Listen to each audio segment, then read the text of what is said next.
ಆತ್ಮೀಯ ಸ್ಪರ್ಧಾರ್ಥಿಗಳೇ, ಸ್ಪರ್ಧಾತ್ಮಕ ಪರೀಕ್ಷೆಗಳಿಗೆ ಸಂಬಂಧಿಸಿದಂತೆ ಪ್ರತಿಯೊಂದು ವಿಷಯವಾರು ಪ್ರಶ್ನೆಗಳನ್ನು ನಾವು ಪ್ರಶ್ನೆ ಪತ್ರಿಕೆಯಲ್ಲೇ ನೋಡ್ತೀವಿ.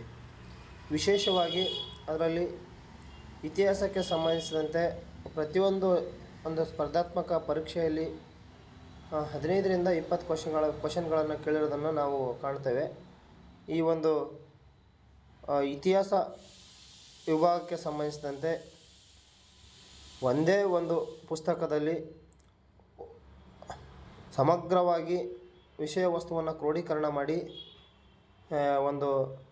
ಈ ಪುಸ್ತಕವನ್ನು ರಚನೆ ಮಾಡಿದಂಥ ಎ ವಿ ಹಿರೇಮಠ ಅವರು ನಿಜವಾಗ್ಲೂ ಸ್ಪರ್ಧಾರ್ಥಿಗಳಿಗೆ ಒಂದು ಅತ್ಯುತ್ತಮ ಸಂಪನ್ಮೂಲವನ್ನು ಕೈಗಿಡ್ತಾ ಇದ್ದಾರೆ.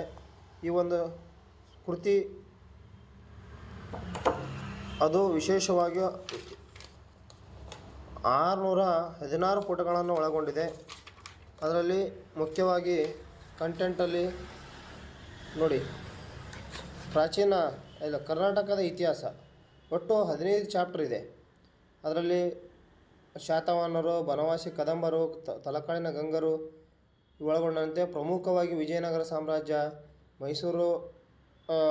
ಮೈಸೂರು ಮನೆತನ, ಅದೇ ರೀತಿ ಕರ್ನಾಟಕ ಸ್ವಾತಂತ್ರ್ಯ ಸಂಗ್ರಾಮ, ಏಕೀಕರಣ, ಇತ್ತೀಚೆಗೆ ಪ್ರಸ್ತುತ ಕಾಲಘಟ್ಟಕ್ಕೆ ಸಂಬಂಧಿಸಿದಂತೆ ಆಧುನಿಕ ಕರ್ನಾಟಕ ಇತಿಹಾಸ 2021ರವರೆಗೂ ಕೂಡ ಆ ಕರ್ನಾಟಕ ಇತಿಹಾಸದ ಭಾಗ ಒಳಗೊಂಡಿದೆ.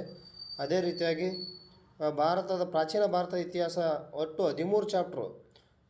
ಅದರಲ್ಲಿ ಪ್ರಮುಖವಾಗಿ ಇತಿಹಾಸದ ಮೂಲಾಧಾರ, ಶಿಲಾಯುಗ ಸಂಸ್ಕೃತಿ, ಸಿಂಧು ಬಯಲು ನಾಗರಿಕತೆ, ವೇದಗಳ ಕಾಲದ ನಾಗರಿಕತೆ, ಹೊಸ ಮತಗಳ ಉದಯ, ಹಾಗೆ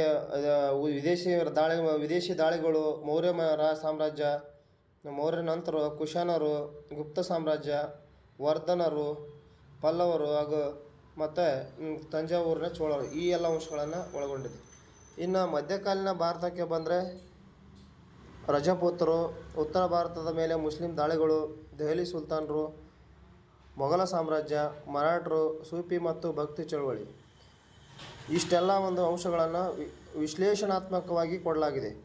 ಹಾಗಾಗಿ ಮತ್ತೆ ಜೊತೆಗೆ ಆಧುನಿಕ ಮಾಡರ್ನ್ ಇಂಡಿಯನ್ ಹಿಸ್ಟ್ರಿಗೆ ಬಂದರೆ ಯುರೋಪಿಯನ್ನರ ಆಗಮನ, ಭಾರತದಲ್ಲಿ ಬ್ರಿಟಿಷರ ಪ್ರಾಬಲ್ಯ, ಸಾಮಾಜಿಕ ಧಾರ್ಮಿಕ ಸುಧಾರಣೆಗಳು, ಗವರ್ನರ್ಗಳು ಮತ್ತು ವೈಸರಾಯರ ಆಡಳಿತ, ರೈತ ಚಳವಳಿ ಮತ್ತು ಬುಡಕಟ್ಟು ದಂಗೆಗಳು, ಬ್ರಿಟಿಷ್ ಆಡಳಿತದ ಪ್ರಭಾವಗಳು, ಭಾರತದಲ್ಲಿ ಸಂವಿಧಾನಾತ್ಮಕ ಬೆಳವಣಿಗೆಗಳು, ಹೀಗೆ ಒಟ್ಟು 7 ಚಾಪ್ಟರನ್ನು ಒಳಗೊಂಡಿದೆ. ಇನ್ನು 5ನೇ ಪೋರ್ಷನ್ನಿಗೆ ಬಂದರೆ ಭಾರತದ ಸ್ವಾತಂತ್ರ್ಯ ಹೋರಾಟ ಅಂತೇಳಿ ಸಪ್ರೇಟ್ ಒಂದು ಪೋರ್ಷನ್ನೇ ಮಾಡಲಾಗಿದೆ.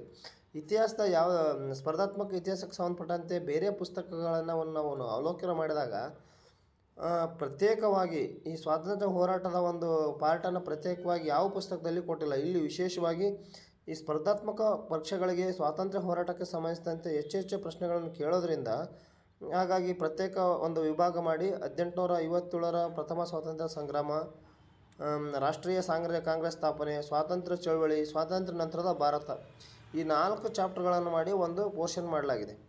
ಇದು ಪರೀಕ್ಷಾ ದೃಷ್ಟಿಯಿಂದ ವಿಶ್ಲೇಷಣಾತ್ಮಕವಾಗಿ ಹೆಚ್ಚು ಮಾಹಿತಿಯನ್ನು ಇದು ಒಳಗೊಂಡಿದೆ.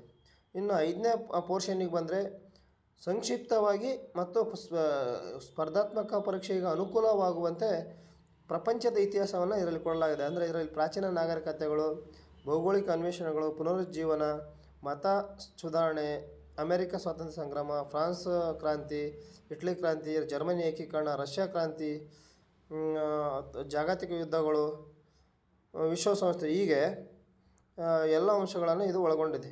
ಒಟ್ಟಾರೆಯಾಗಿ ಹೇಳ್ಬೇಕಂದ್ರೆ ಇದು ಸ್ಪರ್ಧಾತ್ಮಕ